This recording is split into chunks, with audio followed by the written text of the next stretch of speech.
Merci. La parole est à monsieur Jimmy Pain pour le groupe démocrate. Merci Madame la Présidente.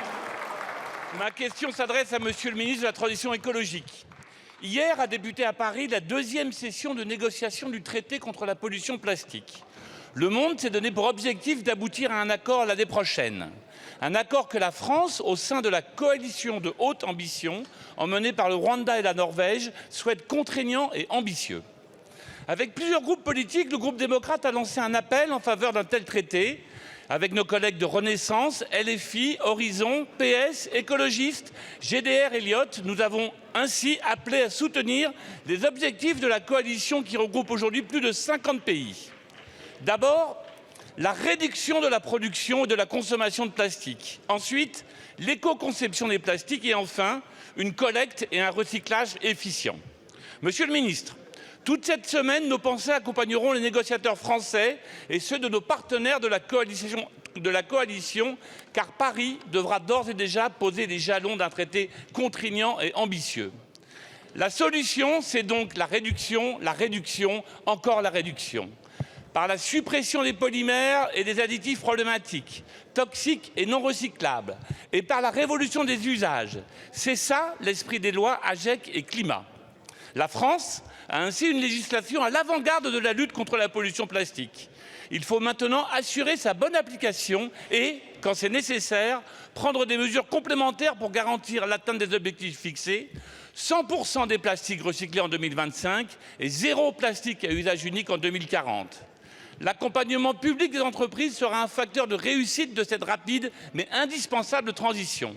Monsieur le ministre, comment garantir l'atteinte de ces objectifs et le respect des obligations et interdictions des lois AGEC et Climat alors que la production plastique augmente tous les jours?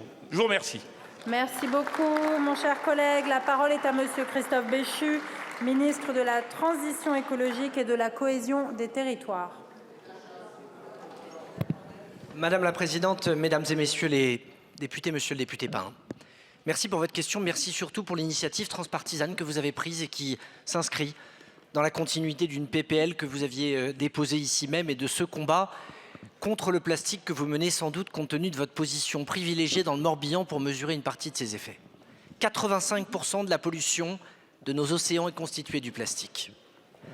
En l'espace de 50 ans, ce sont 7 milliards de tonnes de plastique qui se sont répandus dans la nature à l'échelle de la planète. Et vous l'avez dit, non seulement on continue à avoir une production de plastique qui augmente, mais avec des chiffres qui sont alarmants quand on les prolonge, puisqu'en 2060, entre 2050 et 2060, pour les experts, il se passera deux choses si on ne change rien.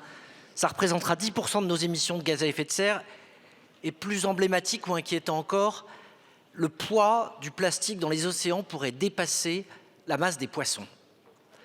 Prendre cet impact, c'est évidemment faire en sorte à l'échelle mondiale de se mobiliser.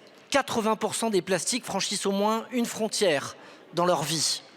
Tout l'enjeu de ce qui est en train de se passer avec ce deuxième cycle de négociation, c'est bien de poser les bases de ce traité qui doit être contraignant, qui doit être ambitieux et qui doit être assorti d'un mécanisme de contrôle.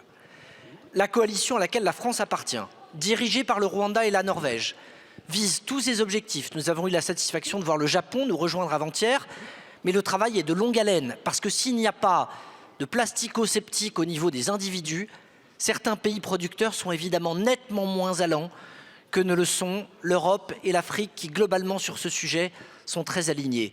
Le soutien des parlementaires est crucial.